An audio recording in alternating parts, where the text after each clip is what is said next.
Clear করে বলে দিচ্ছি, ঠিক আছে? ধরেন সবাই যে 1 নাম্বার থেকে যে বিনিয়োগ যদি কখনো হয়, বিনিয়োগ বসবে মানে বিনিয়োগ সবসময় বসবে দীর্ঘমেয়াদী বিনিয়োগে, আর্থিক অবস্থার বিবরণীতে।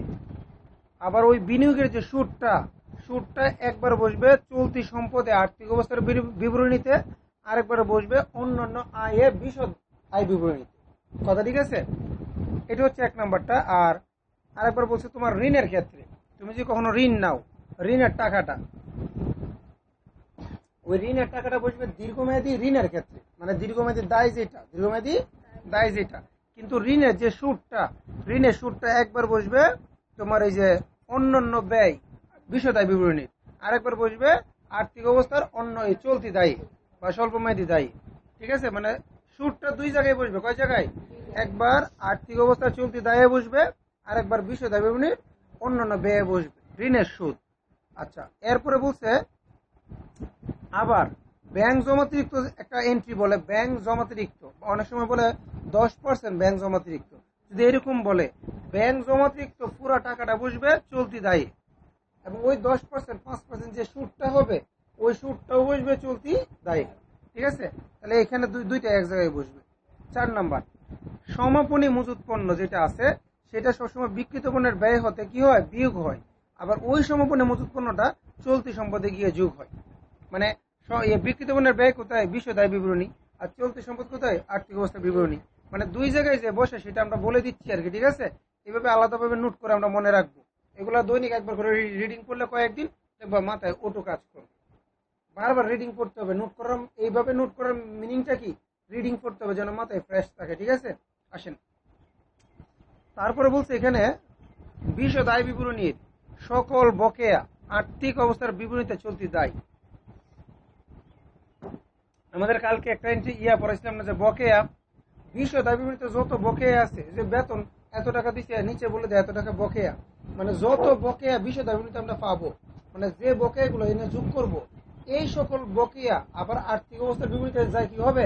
চলতি দায়। চলতি, কারণ বেতন ওই যে গত ক্লাসে বেতন 6,000 টাকা বকেয়া ছিল না, নিয়ে যোগ করছি না বিশদ আয় বিবরণীতে বেতনের সাথে, ওই যে 6,000 টাকা যে বকেয়া যোগ করছি, এই 6,000 টাকা আবার আর্থিক অবস্থার বিবরণীতে চলতি দায়ের সাথে কি করতে হবে?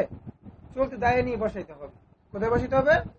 তার মানে আমরা বুঝলাম যে যত প্রকার বকেয়া থাকবে বিশদ আয় বিবরণীতে, ওই বকেয়াগুলো আরেকবার বসবে কোথায়? চলতি দায়ে আর্থিক অবস্থার বিবরণীতে। কথা ঠিক আছে? আচ্ছা, তারপরে আমরা যাই। এরপরে যেটা বলছে তোমার হ্যাঁ, আরেকটা বলছে তোমার এই যে সকল প্রকার, মানে বিশদ আয় বিবরণীতে যত প্রকার অগ্রিম থাকবে, অগ্রিম গুলা আবার আর্থিক অবস্থার বিবরণীতে যায় চলতি সম্পদ হবে। মানে বকেয়াগুলো বিশদ আয় বিবরণীতে যত প্রকার বকেয়া থাকবে সবগুলো বকেয়া ওইখানে যায় কি হবে? চলতি দায়। আর যত প্রকার অগ্রিম থাকবে অগ্রিম গুলো ওইখানে যায় হবে কি? চলতি সম্পদ। এই বিষয়টা শুধু একটু মাথায় সেট করেন।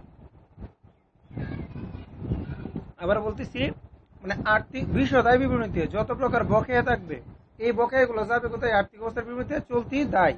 আর এখানে মানে বিশদ আয় বিবরণীতে যত প্রকার সম্পদ অগ্রিম থাকবে, এই অগ্রিম গুলা আর্থিক অবস্থার বিবরণীতে যায় কি হবে? চলতি সম্পদ। বিষয়টা যেন মাথায় থাকে। 6 নম্বরে বলতেছে পণ্য বিতরণ হলে ক্রয় থেকে, এই যে কালকে এই প্রশ্নটা কে তিশা নাকি কে করছিল, পণ্য যদি কখনো বিতরণ করে, কি করে?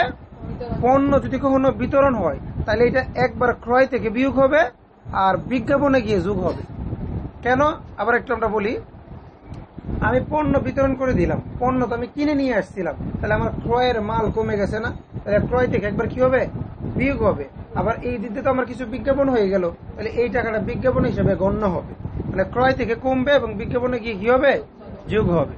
এরপরে বলছে 7 নাম্বারটা, পণ্য উত্তোলন হলে ক্রয় থেকে বিয়োগ।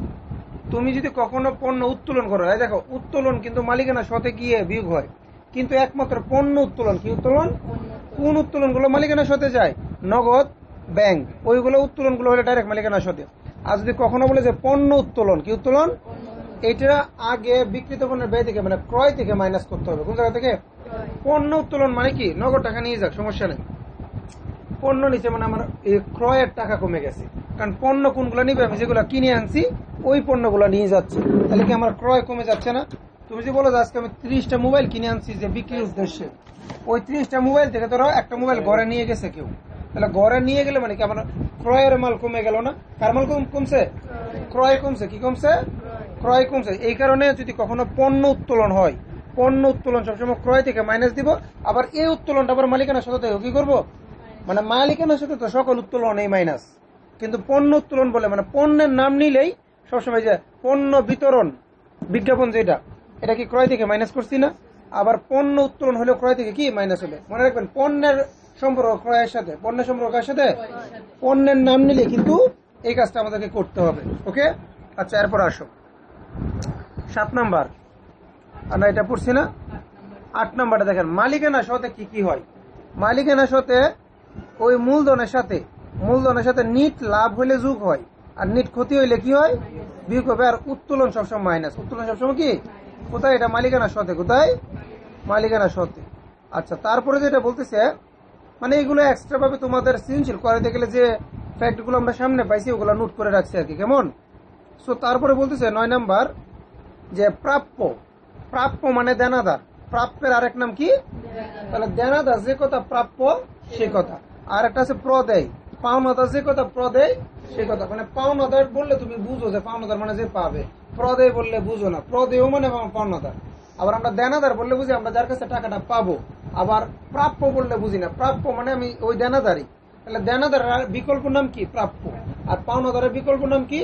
ভালো করে বুঝো কিন্তু সময়টা, ঠিক আছে? এক সময়টা, আর তো কেউ নতুন না, সবাই তো মোটামুটি জানে। তুমি আচ্ছা ধরেন, তারপরে দেখেন এখানে প্রাপ্ত। আচ্ছা দেখেন প্রাপ্য আর প্রাপ্তের পার্থক্যটা কি? প্রাপ্য মানে দেনাদার, প্রাপ্য মানে কি? কিন্তু প্রাপ্ত মানে কি? প্রাপ্ত মানে যে টাকাটা তুমি পাইছো। এই প্রাপ্ত বললে টাকাটা গিয়ে বসবে কোথায়? অন্যান্য আয়ে। হিসাবগুলো বুঝেন। প্রাপ্য মানে দেনাদার, আর প্রাপ্ত বললে, প্রাপ্ত মানে এটা অন্যান্য আয়। প্রাপ্ত মানে কি? তাহলে প্রাপ্য জফল আর পয়তের ভিতরে তফাৎটা কিন্তু মনে রাখতে হবে। প্রাপ্য মানে দেনাদার, আর প্রাপ্ত মানে ওই টাকাটা কোথায় বসবে স্যার বলেন? অন্যান্য আয়ে বসবে। বুঝছেন তো? আচ্ছা এরপর বলছে স্যার প্রদেয়। কি বলছে স্যার? প্রদেয়। প্রদেয় মানে কি? পাওনাদার। প্রদেয় মানে পাওনাদার। আর প্রদান, প্রদান মানে অন্যান্য ব্যয়। তাহলে পার্থক্যটা বুঝেন, প্রদেয় মানে পাওনাদার আর প্রদান মানে অন্যান্য ব্যয়। আপনারা এই পার্থক্যটা কিন্তু ভালোভাবে একটু গ্যাস করবেন, ঠিক আছে? আমাদের অঙ্ক শুরু করার আগে এগুলো ভালোভাবে বোঝা দরকার, খুব ভালোভাবে।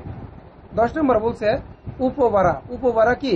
ক্রেডিট থাকলে অন্যান্য আয়। মানে উপবাড়াটা যদি ক্রেডিটের ঘরে থাকে, কোন ঘরে? তাহলে এটা অন্যান্য আয়। আর ভাড়াটা যদি ডেবিটের ঘরে থাকে তাহলে এটা পরিচালন ব্যয়। পার্থক্যটা একটু বুঝেন। ভাড়ার টাকাটা যে ঘরে টাকাটা দিয়ে দিবেন রেও মিলে, একটা ডেবিটের ঘরে একটা কিসের? ক্রেডিটের ঘরে। টাকাটা যদি আমার ক্রেডিটের ঘরে দেয় তাহলে এটা অন্যান্য আয়, আর টাকাটা যদি ডেবিটের ঘরে দেয় তাহলে কি? অন্যান্য পরিচালন ব্যয়। কোন ব্যয়? তাহলে টাকাটার উপর কিন্তু উপভাড়াটা ডিপেন্ড করবে। টাকা ক্রেডিটের ঘরে দিলে আয়, আর ডেবিটের ঘরে দিলে পরিচালন ব্যয়। এরপর বলছে কি কারবারি বাট্টা। দেখেন কারবারি বাট্টা মানে হচ্ছে ওই যে বিক্রয় বাট্টা, ক্রয় বাট্টা, এটার নাম হচ্ছে কারবারি বাট্টা। কারবারি বাট্টা ক্রেডিট থাকলে ক্রয় বাট্টা। ওই যে কারবারি বাট্টা যদি ক্রেডিটের ঘরে থাকে, কার ঘরে থাকে? তাহলে এটা কোন বাট্টা? ক্রয় বাট্টা। আর কারবারি বাট্টা যদি ডেবিটের ঘরে থাকে তাহলে এটা হচ্ছে বিক্রয় বাট্টা। এটা তো গতকালকে ফেরতের ক্ষেত্রে বলছিলাম যে ফেরত যদি ক্রেডিটের ঘরে থাকে তাহলে এটা হচ্ছে ক্রয়, ক্রয় ফেরত। আর যদি ফেরত যদি ডেবিটের ঘরে থাকে তাহলে এটা হচ্ছে কি? বিক্রয় ফেরত। মনে আছে তো? আসেন ওই সেম একইভাবে মূলধনের সুদের সাথে অন্যান্য ব্যয় ও মালিকানার সাথে যোগ। মানে মূলধনের যে সুদটা এটা অন্যান্য ব্যয়ে যাবে। কোথায় যাবে? মানে মূলধনের উপরে মাঝে মধ্যে সুদ হয়, কারণ অনেক সময় মূলধনটা মানুষ নিজেরটা নেয় না, তারপরে আনে। তো মূলধনের যে সুদটা হয় এই সুদটা একবার অন্যান্য ব্যয়ে যাবে। কোথায় যাবে? অন্যান্য ব্যয়। আরেকবার যাবে মালিকানার সাথে গিয়ে যোগ হবে। মানে মূলধন যেহেতু মালিকানা শত, মূলধনের সুদও কি? মালিকানা সুদ। কিন্তু মূলধনের সুদটা এক্সট্রা ভাবে আসবে কোথায়? অন্যান্য ব্যয়। কোথায় আসবে? বিশদ আয় বিপরীতে। কোথায়? বিশদ আয় বিপরীতে। বিষয়টা যেন মনে থাকে। এরপরে আরেকটা বলছে কি এখানে দেখেন প্রাপ্য কমিশন। এই যে দেখেন প্রাপ্য কমিশন, প্রাপ্য মানে দেনাদার। তো প্রাপ্য কমিশনটা কি? প্রাপ্য কমিশনটা হচ্ছে অন্যান্য আয়। প্রাপ্য কমিশনটা কি? অন্যান্য আয়ে এসে, না সরি, প্রাপ্য মানে দেনাদার, প্রাপ্য মানে কি? তবে প্রাপ্য কমিশন যেটা, এটা অন্যান্য আয়ে এসে প্রাপ্ত কমিশনের সাথে যোগ হয়। মানে যদি আমার একটা থাকলো প্রাপ্ত কমিশন আর একটা থাকলো প্রাপ্য কমিশন, ওই প্রাপ্যটা তো আমি যার কাছে পাবো, কিন্তু অন্যান্য আয়ের সময় প্রাপ্ত প্রাপ্ত, এই যে প্রাপ্ত কথাটা, প্রাপ্তটা কি? প্রাপ্য মানে যার কাছে পাবো, আর প্রাপ্ত মানে যেটা পাইছি। তাহলে আমি একটু আগে বললাম না, প্রাপ্ত মানে অন্য নয়, প্রাপ্ত মানে কি? এক কথা মনে রাখবো, প্রাপ্ত মানে অন্য নাই বসবে। তাহলে প্রাপ্ত কমিশনে যখন আমরা প্রাপ্ত কমিশন বসাবো, প্রাপ্য কমিশনে এনে প্রাপ্ত কমিশনের সাথে কি করব? যোগ করবো। এই বিষয়টা যেন মাথায় থাকে। এবং আরেকবার চলতি সম্পদের সাথে আবার যোগ হবে। কোনটা? প্রাপ্য কমিশনটা। কোনটা? আলাদা করে দিই, প্রাপ্য কমিশন যেটা আছে এটা একবার গিয়ে প্রাপ্ত কমিশনের সাথে যোগ হবে, আর একবার চলতি সম্পদে গিয়ে কি হবে? যোগ হবে। কথা ঠিক আছে? কেন এটা এক প্রকার দেনাদার না, দেনাদার কিন্তু চলতি সম্পদে বসে। আমরা অন্যভাবে মনে রাখো, যা যেভাবে মনে থাকে, যে প্রাপ্য কমিশন একবার প্রাপ্ত কমিশনের সাথে যোগ, অন্য নয়, আর একবার চলতি সম্পদেও কি যোগ। এরপরে একটা বলছে যে সেলামি। সেলামি মানে মানে আয়, মানে এটা বলছে সেলামি মানে যদি আয় বাতা মানে পরিচালনা ব্যয়, কি লিখছে? ও আচ্ছা, সেলামি অন্য নয়, এটা হচ্ছে আমি বুঝাই। এটা বলে হ্যাঁ, শিক্ষা নবী সেলামি কি বলে? সেলামি বললে আয়, আচ্ছা ওটা ঠিক আছে। সেলামি বললে অন্য নয় বসবে, সেলামি বললে কোথায় বসবে? আর যদি ভাতা বলে তাহলে পরিচালন ব্যয়। তুমি মাথায় রাখো, তোমার বললো শিক্ষা নবী সেলামি, এটা কোথায় যাবে? অন্য নয়। আজ বললো শিক্ষা নবী ভাতা পরিচালন ব্যয়। শর্টকাটে মনে রাখার টেকনিকটা, ঠিক আছে? আসেন, এইগুলোই তো গোলমাল করে, আর তো কিছু না। আর হচ্ছে তুমি এক লিস্ট মুখস্থ করলা, আর 3 মিনিট তোমার 20 চলে আসবে। ক্রয় পরিবহন মানে কি?